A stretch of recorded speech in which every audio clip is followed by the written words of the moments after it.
सुरुचि ने प्रवचन सुन सुन के प्रतिज्ञा ले ली थी कि अब वो कोई भी पाप नहीं करेगी, सबसे अच्छे से बात करेगी, किसी के साथ बुरा नहीं करेगी। बहू, ये मच्छर तेरे गाल पे कब से बैठा है?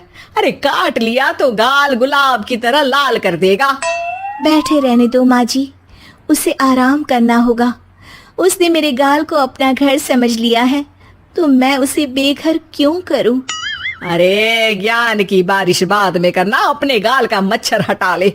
मलेरिया हो गया तो तुझे आराम करना पड़ेगा।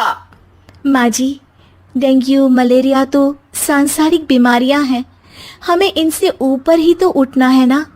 अरे बेटा, इनसे आदमी ऊपर ही उठ जाता है। क्या हुआ? काट लिया। अरे मैंने तो कहा ही था, मार देना था उसको। नहीं नहीं माँ जी, उसे भोजन करना था, मैंने उसे पोषण दिया है, मुझसे पुण्य का काम हुआ है। अरे उड़ रहा है टुनटुना के, ताली बजा के मार दे वरना फिर काट खाएगा। नहीं नहीं माँ जी, जीव हत्या करना पाप है। मैंने एक बार व्हाट्सएप पे एक उपदेश पढ़ा था, मच्छर आपको काटे ये उसका जुनून है, उसके बाद आप खुजाओ ये आपका सुकून है, लेकिन कभी मच्छर को मारना मत, क्योंकि उसकी रगों में आपका ही खून है। अरे तू और तेरा व्हाट्सएप का ज्ञान, भगवान बचाए। सुरुचि की ये पुण्य करने की आदत से कई बार सुरुचि का नुकसान होता, लेकिन फिर भी वो पाप से दूर रहती। सुरुचि, मेरे सर में जुएं हो गई है, निकाल दोगी? कोई आपको अपने घर से निकाले, आपको अच्छा लगेगा क्या? अरे लेकिन परेशान करती हैं जुएं, दिन भर सर खुजाता रहता हूँ। देखो, इसी बहाने तुम्हारे सर की चंपी हो जाती है। तुम्हें तो जुओं को थैंक यू कहना चाहिए। तभी बाहर से ससुर जी की आवाज आती है।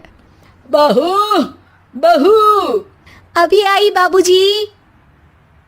बेटा सुनो, ये देखो चाय में ना मक्खी तैर रही है, दूसरी चाय ले आओ, जाओ। ला दूंगी, पर मक्खी मत हटाइएगा। अरे क्यों बेटा? मक्खी चाय का सेवन कर रही है, अच्छा थोड़ी ना लगेगा आप बीच में अडंगा डाल देंगी तो। आपको अच्छा लगेगा क्या अगर कोई आपकी चाय छीन ले? अरे पर निकालूंगा नहीं तो मक्खी मर जाएगी बेटा। नहीं नहीं बाबूजी, आप उसे पीने दीजिए, पीकर उड़ जाएगी।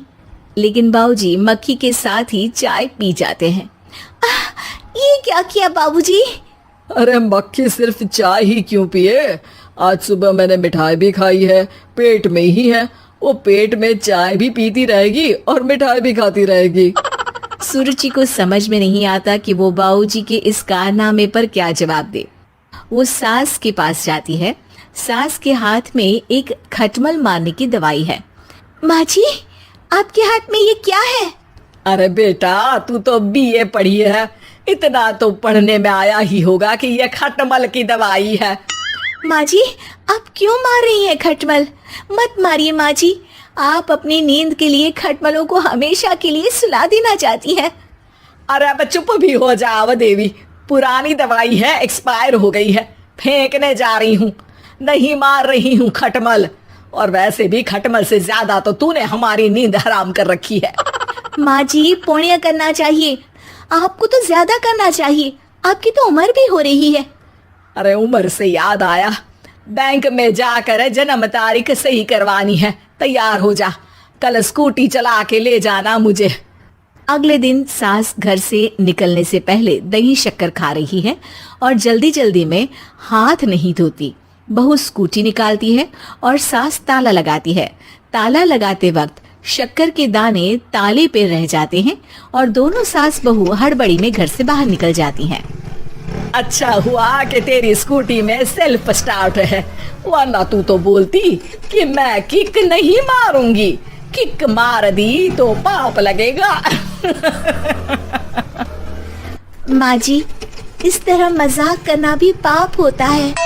दोनों सास बहू बैंक पहुंचती हैं। अभी लंच टाइम है, बाद में आना। अरे भाई साहब सुन तो लो, करवाना क्या है? अरे जन्म तारीख बदलवानी है, कैसे बदलेगी? अब किसी और तारीख को पैदा हो जाओ। यही चुटकुला आप अपने मैनेजर को भी सुना पाओगे ना? वो भी हंस ले थोड़ा, अभी बुलाती हूँ।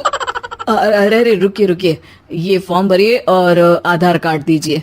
अरे राम रे, आधार कार्ड तो भूल ही गई, उसके बिना तो नहीं होगा। अरे बहू जा, घर से जल्दी से मेरा बटुआ उठा ला, उसमें मेरे सारे कार्ड रखे हैं। जा जा जल्दी लेकर आ, वरना बैंक बंद हो जाएगा और कल मुझे अपनी बहन के यहाँ भी तो जाना है ना। जी माँ जी, अभी गई और अभी आई।